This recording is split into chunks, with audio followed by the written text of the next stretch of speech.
next speaker is Dr. Lewis Gordon, who's the Laura Parnell Professor of Philosophy at Temple University, and also past president of the Caribbean Philosophical Association. I should know the name of my organization, Caribbean Philosophical Association. Please welcome Dr. Lewis Gordon.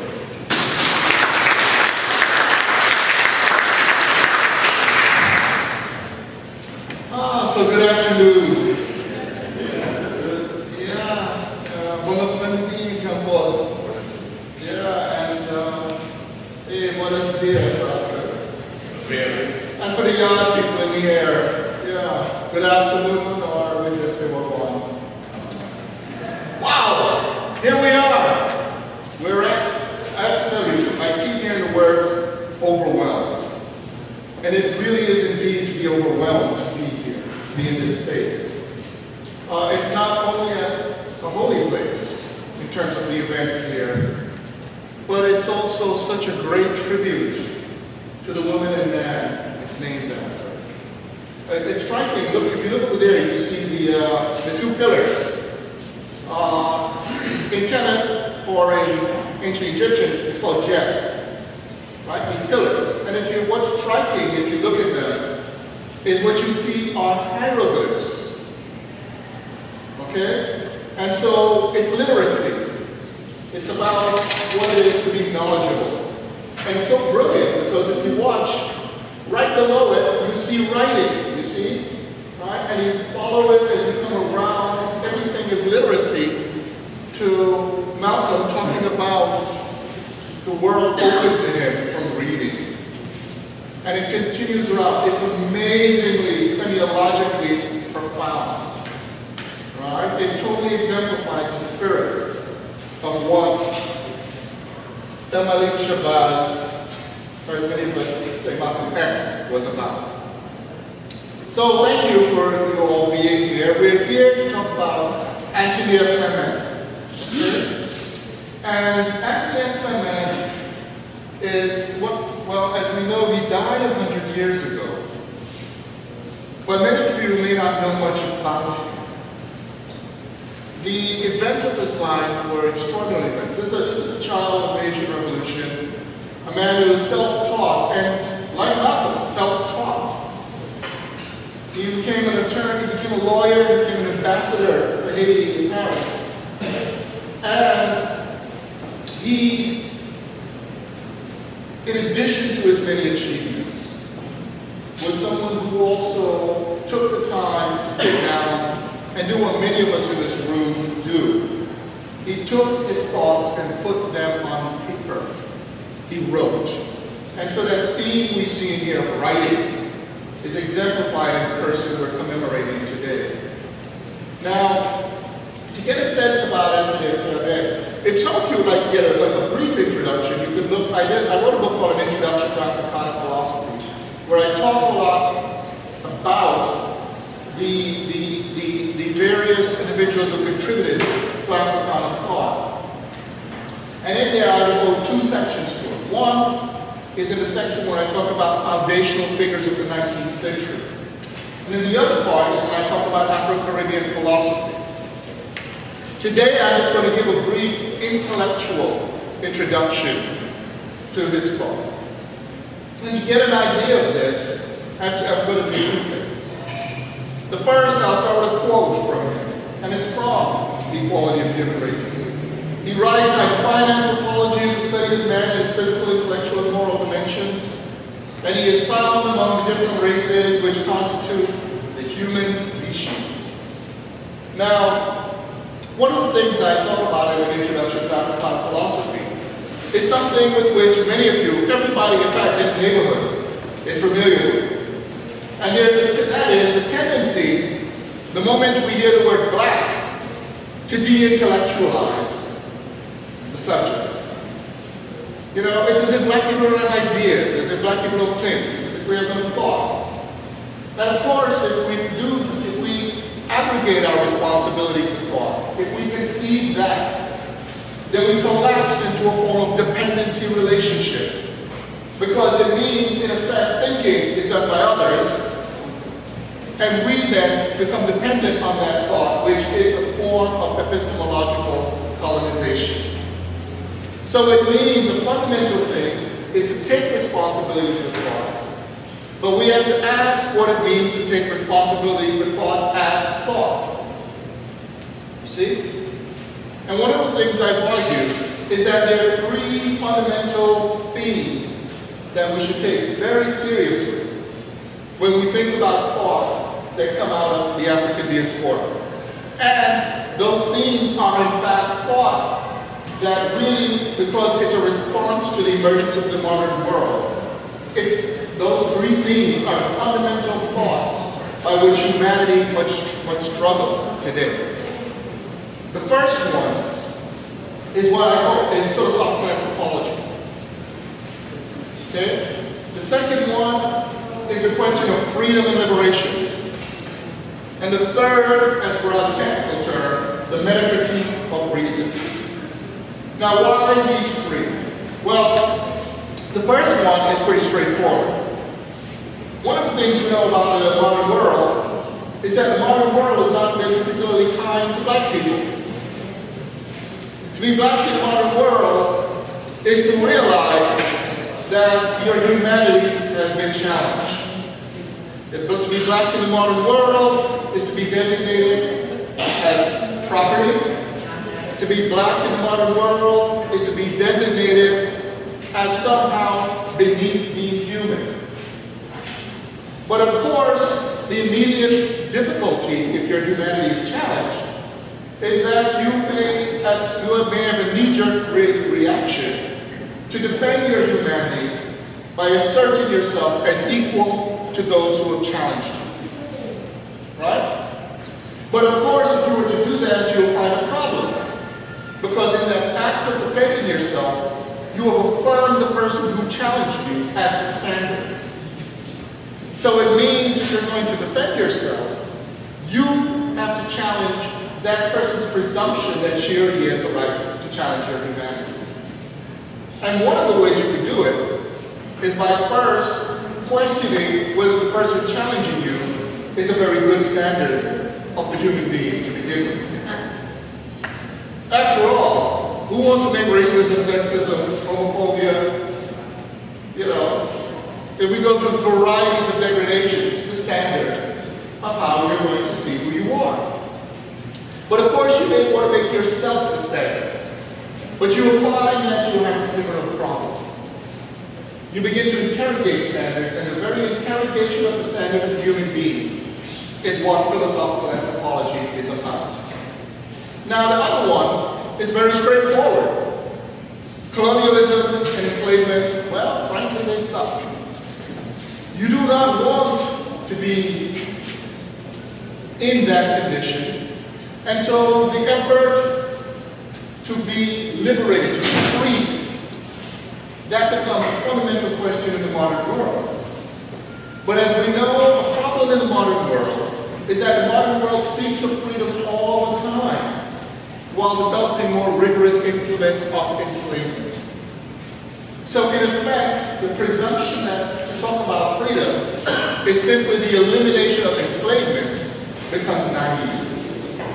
We begin to realize that even if our chains were broken, it doesn't follow that we cannot be a participant in our continued, whether it's symbolic, or whether it's sociological, or psychological enslavement. But the third part, and this is the part that I'm going to talk about that connects with Fermat, the third part is another story.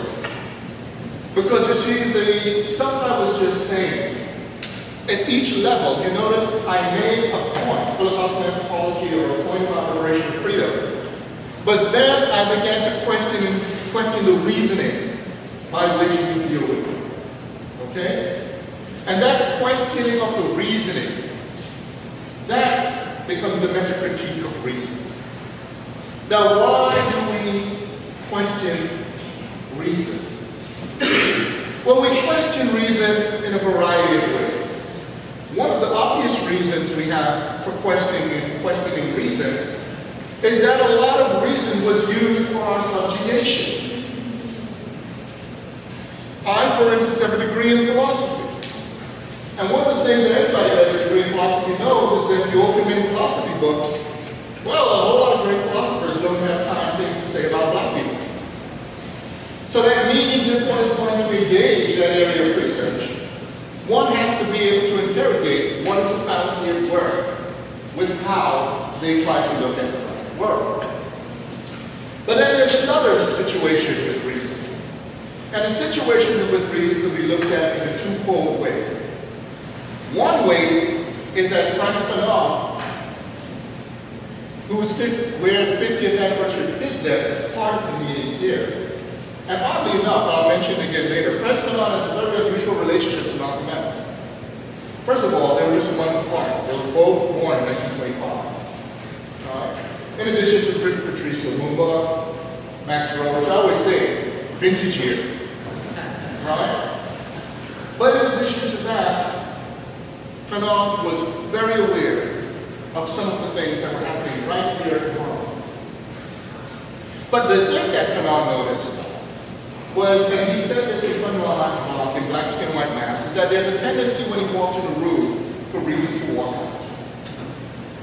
It's as if there's this party in the modern world called reason, you know, great party, you know. You get things going, you know, Kant is, you know, spinning the, you know, the vinyl. You know, Hegel's got the disco ball going. You know, everything's going well, you know, Hume is breakdancing on the floor. And so Fanon is like, or Feynman and the others like, yeah, I like a piece of that. So they're coming in and they jump in and say, ready to go. And suddenly, of course, the record stops. Everything stops. And at that moment, the response is, well, I guess most responses are in those situations. What? What's going on? And part of what's going on, of course, is something that's highlighted in this area of thought. Because as Greg pointed out, Fanon is highly educated representative of the Haitian government. He's in Paris. And he's invited, you're only invited to the Anthropological Society if you're considered a person of high achievement. And so he goes to this meeting, and talk after talk, paper after paper, is a paper about the inability of black people to reason, to think. Now you have to picture, really think about that, to be in an audience where you are standing right there as a living contradiction of their thesis. And they're just going on as if you're not there. Well, that is one of the classic situations we face of what it is to walk into a room to deal with what we could call an unreasonable kind of reason. What these thinkers are able to identify is what it is when reason itself is being unreasonable.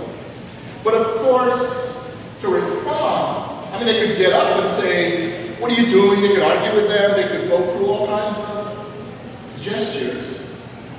But the difficulty is that they would be constructed the way many of us are instructed when we just have had enough and speak out. We are constructed as violent. Because in effect, you become the antithesis of reason. You become that which is trying to subjugate reason. And in fact, if you look at a lot of the very discourse of the relationship to the category of blackness in the modern world, it's about controlling us precisely because by definition, we are considered a rupture to the very system. It is exactly what is the connection all the way from the treatments, whether it's from lynchings to the prisons, all the way to the many snippets of degradations that say each day that you are by definition, what they say in French is manqué. You are that which has gone wrong. So in effect, Fanon responded by doing something very unusual. It's the same thing Fanon did. Fanon did, they were active in the world, but they wrote. And the writing is an effort to articulate what it is to make reason reasonable. Okay? So making reason reasonable become, for instance, this tome that Fanon wrote, right? the l'égalité des races humaines, or the equality of human races. Now, one of the things, just saying about it. One of the things that really strike us, Fairman wrote this when he was 35. Fanon, as we know, did Black Skin, White Mask when he was 25. And one of the things that you learn from these intellectuals is you don't know what you can do until you get up and try to do it. There are all these people who are saying to us, you need to do it, you need all these qualifications, you need to do all these things before you're able to articulate the positions you may have, to do the work you have to do. But one of the things is both of them, especially since it's the Caribbean Philosophical Association, I can tell you, it's quintessentially Caribbean. You know the stereotype of the Caribbean, right? Once you have one job, in other words, multitasking.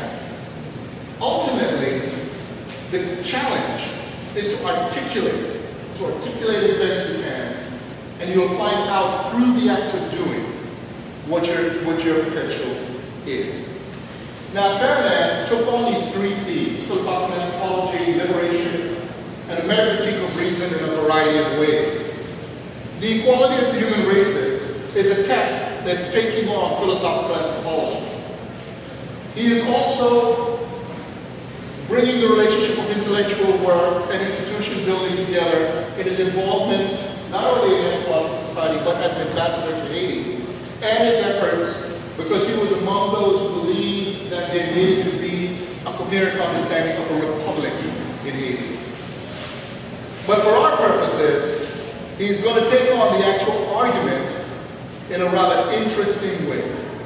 Okay? And the interesting ways in which we look at this text is that he does a variety of things that some of us may at first think is counterintuitive. The first thing he does is he gets back to an interesting critique of what we could call experience. And this is the same critique that W.B. Du Bois did as well. What was the critique? Du Bois realized that although he was a black man, it was not the same thing of having the critical knowledge of what it means to be black.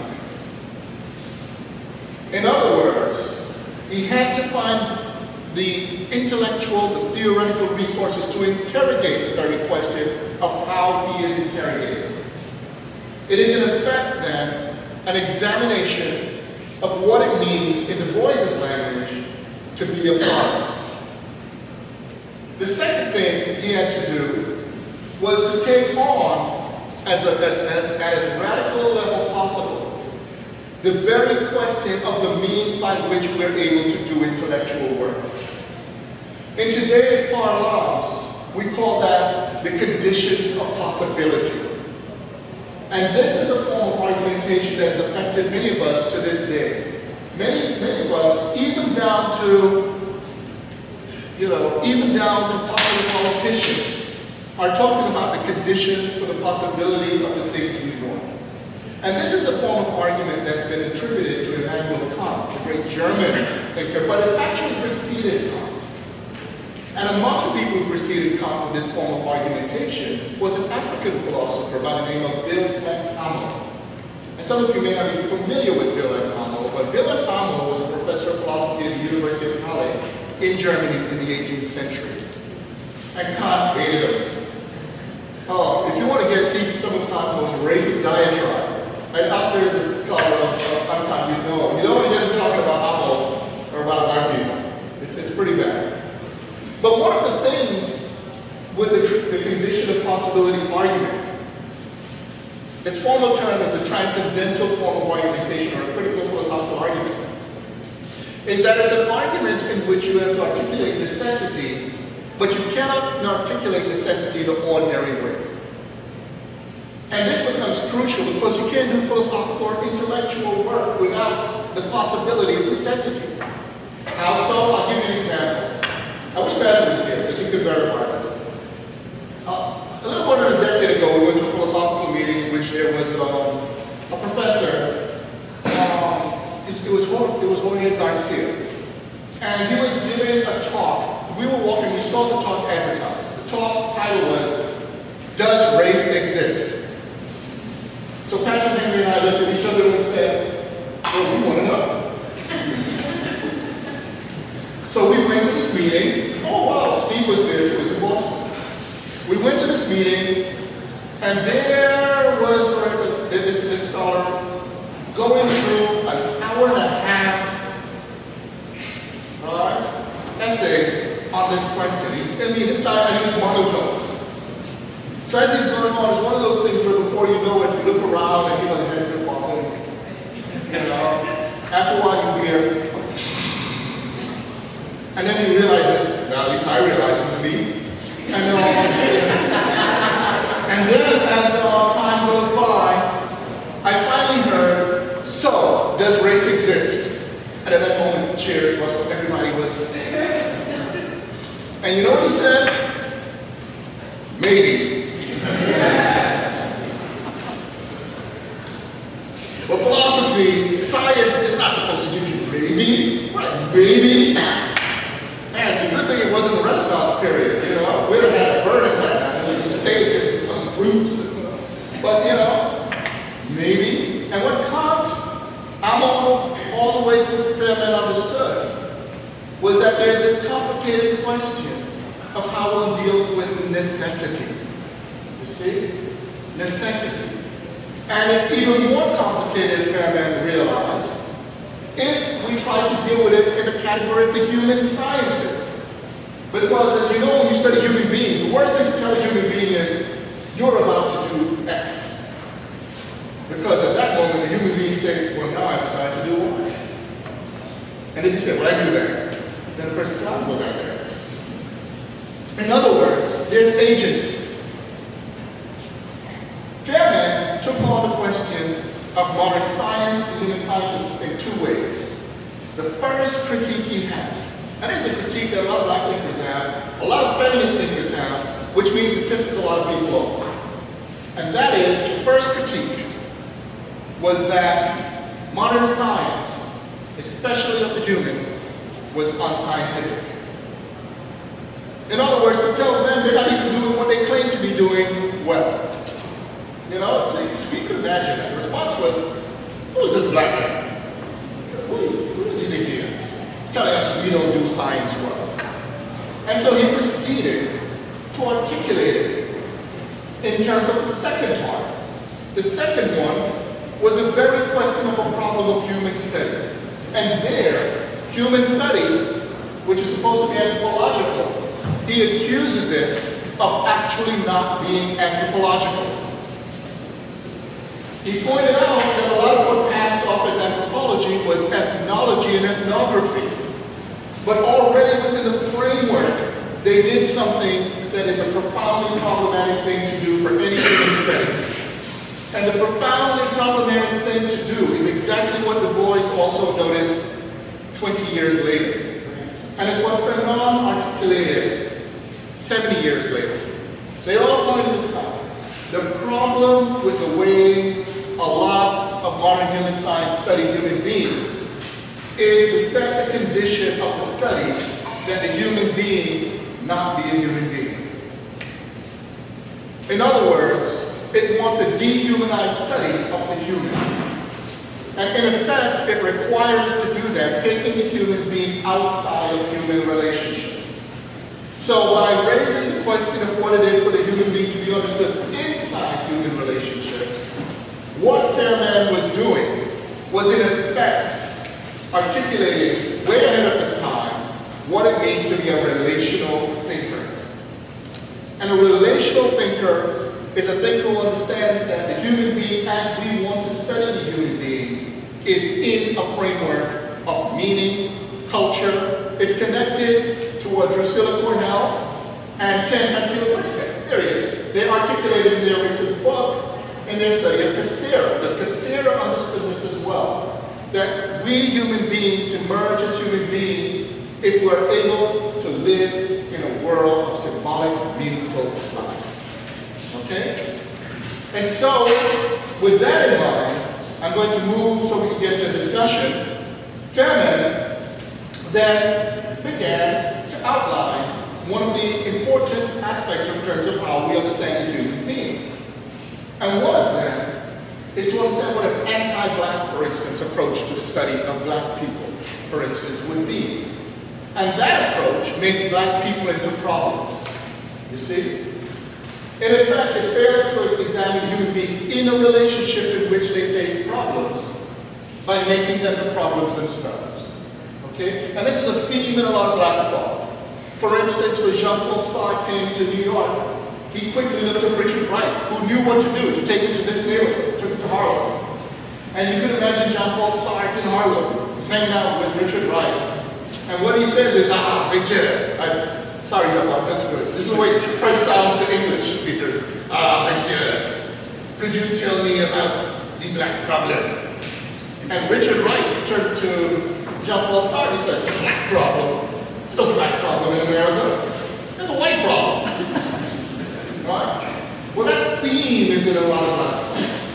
It's that once you set that relationship together, you can analyze the phenomenon very well.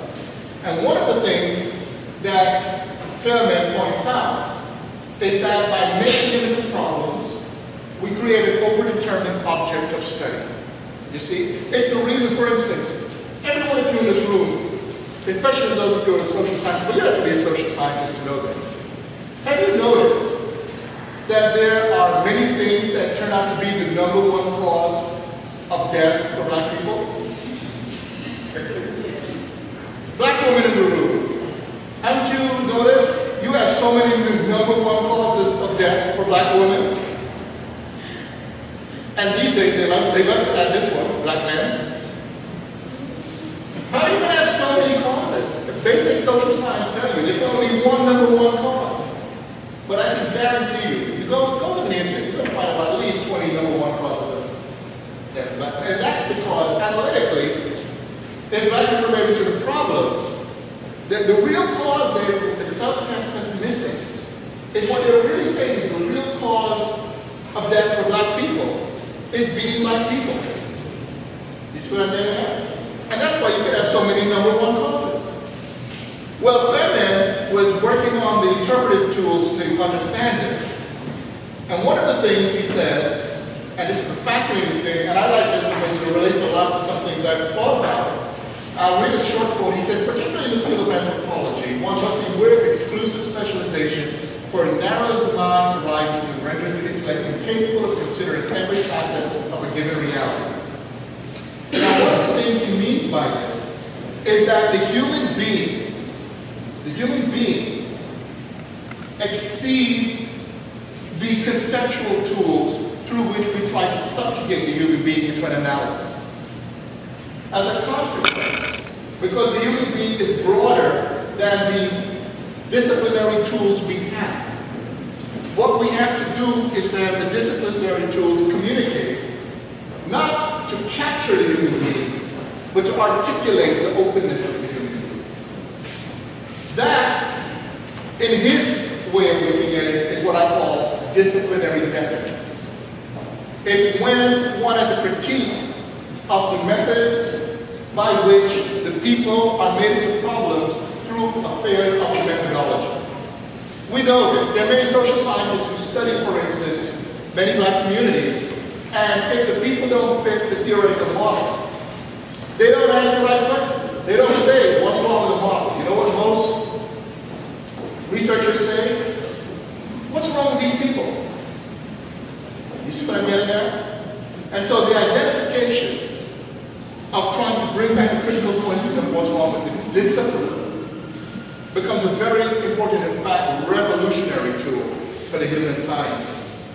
And so I'm going to close now with just a brief remark, okay? And that brief remark is to summarize the portrait I have here. The portrait I've been articulating is that what one gets from Fairman is an early articulation of the question of what it is to put the study of the human being in a proper relationship as a human subject. In effect, he was ahead of his time because that relationality prefigured what we eventually knew as structuralism. But the very fact that he had a critique of it in terms of the question of closed systems meant he also was an early predictor of what we could also call Africana, post-colonial, or decolonial phenomenological thought on the human being.